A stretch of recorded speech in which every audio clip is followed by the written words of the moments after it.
fondamentaux. Et nous voyons où mène le désordre. Le désordre, c'est ce qui se passe en Palestine. Le désordre, c'est ce qui se passe en Ukraine. Le désordre, c'est chaque fois qu'on essaye de marginaliser le multilatéralisme, où l'on essaye de minimaliser ce qu'est le fondement même de ce qui nous permet de nous regarder et de croire ensemble qu'on peut construire un monde de justice et de paix. Et cela passe par le droit à l'autodétermination, celui du peuple sahraoui. Et toutes les notions d'autonomie, rappelez-vous, et je le rappelle chaque fois que je peux, toutes les notions d'autonomie ont été des propositions des colonisateurs. Tous les colonisateurs ont à un moment donné, durant les guerres de lutte de libération, essayé de proposer l'autonomie comme solution transitoire. Eh bien, ce n'est pas une solution, nous le voyons aujourd'hui en Palestine, nous devons le défendre, ce droit à l'autodétermination, sans faille pour le peuple sahraoui.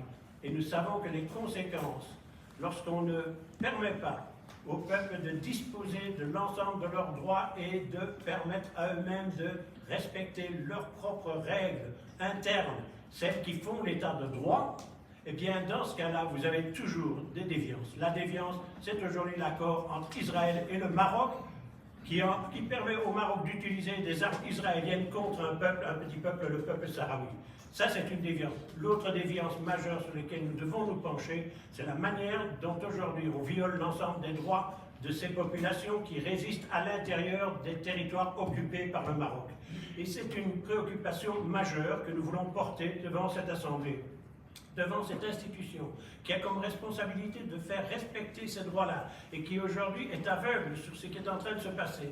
C'est non seulement la violation des droits humains fondamentaux, c'est aussi la violation de l'ensemble des conventions de Genève lorsqu'on est dans des cas de guerre. Or, il s'agit ici d'un cas de guerre entre un peuple en lutte pour sa libération et un peuple qui est derrière un État qui lui-même est devenu un État colonisateur. Et donc, je voudrais résumer mon intervention à cela, vous dire, c'est autour de cela que nous avons construit ce large mouvement de solidarité qui va tenir sa 48e session de travail et de programmation sur la manière dont nous développons nos solidarités entre l'Europe et l'Afrique, entre l'Europe et l'Amérique latine. Aujourd'hui, comment nous développons cette solidarité dans l'ensemble des institutions, qu'il s'agisse de l'Europe, avec la Cour européenne de Luxembourg, qu'il s'agisse de l'Afrique, et l'Afrique a déjà dans sa Cour l'Union africaine très clairement désigné que le peuple sahraoui était bien le peuple occupé, que c'était bien lui qui avait le droit à son autodétermination et qu'il avait le droit en plus à son indépendance, chose que l'Union africaine a déjà fait en recevant la République arabe sahraouie démocratique en son sein.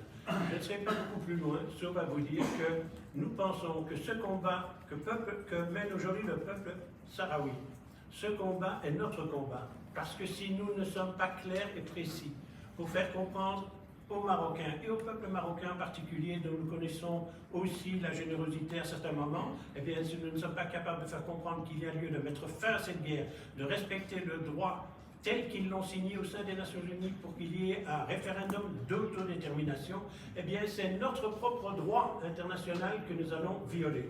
Et je pense que cela, ça devrait nous mobiliser tous, j'ai dit.